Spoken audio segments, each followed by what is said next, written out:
Welcome all. Ayyappan கோயிலில் அன்னதானத்தில் வந்து ரசத்துக்கு பதிலாக இந்த காலிஃப்ளவர் சூப் தான் கொடுப்பாங்க. அதே மாதிரி நாமளும் பண்ணலாமா? அதுக்கு அடுப்பில் பேனை வச்சு பேன் சூடானதும் எண்ணெய் ஊற்றி அது கூடயே நெய்யும் சேர்த்து சூடானதும் சீரகம், சோம்பு, மிளகு, பட்டை, கிராம்பு, ஏலக்காய், அன்னாசிப்பூ, கல்பாசி இது எல்லாத்தையுமே எண்ணெயில் போட்டு பொரிஞ்சு வரும்போது 2 பிரியாணி இலை கூடவே பெரிய வெங்காயம் 3 கட் பண்ணி ஆட் பண்ணிக்கோங்க. வெங்காயம் நல்லா வதங்கி வந்ததுக்கப்புறம் தக்காளி, பச்சை மிளகாய் வந்து ஆட் பண்ணி நல்லா வந்து கலந்து விட்டுக்கோங்க.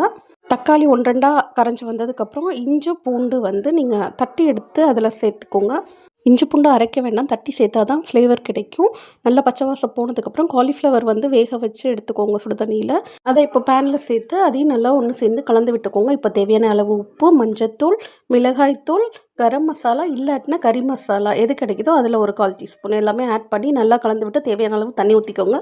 இப்போ திக்னஸ்க்காக பாசிப்பருப்பு வந்து ஒரு கரண்டி எடுத்து வேக வச்சு மசிச்சு வந்து ஒரு 1/4 கிளாஸ் வர மாதிரி எடுத்துக்கோங்க. அந்த பாசிப்பருப்பு தண்ணியும் இது கூடயே ஆட் பண்ணி ஒரு மூடி போட்டு 15 மினிட்ஸ் வந்து நல்லா வேக விடுங்க. சிம்லேயே வேகட்டும். 15 மினிட்ஸ் கழித்து ஒரு கைப்பிடி கொத்தமல்லி தூவி கலந்து விட்டு சாதத்தோடு சர்வ் பண்ணிங்கன்னா அட்டகாசமான காலிஃப்ளவர் சூப் ஐயப்பன் கோயிலில் கிடைக்கிற மாதிரியே செம்ம டேஸ்ட்டாக இருக்குங்க. ட்ரை பண்ணி பார்த்துட்டு எப்படி இருக்குன்னு சொல்லுங்கள். கமெண்ட் பண்ண மறந்துடாதீங்க. அதே தாங்க அடுப்புக்கிட்ட நிற்கும் போது கடுப்பு இல்லாமல் பொறுப்போடையும் பாசத்தோடையும் செஞ்சு கொடுத்தா எந்த டிஷ்ஷாக இருந்தாலும் அல்டிமேட் தான்.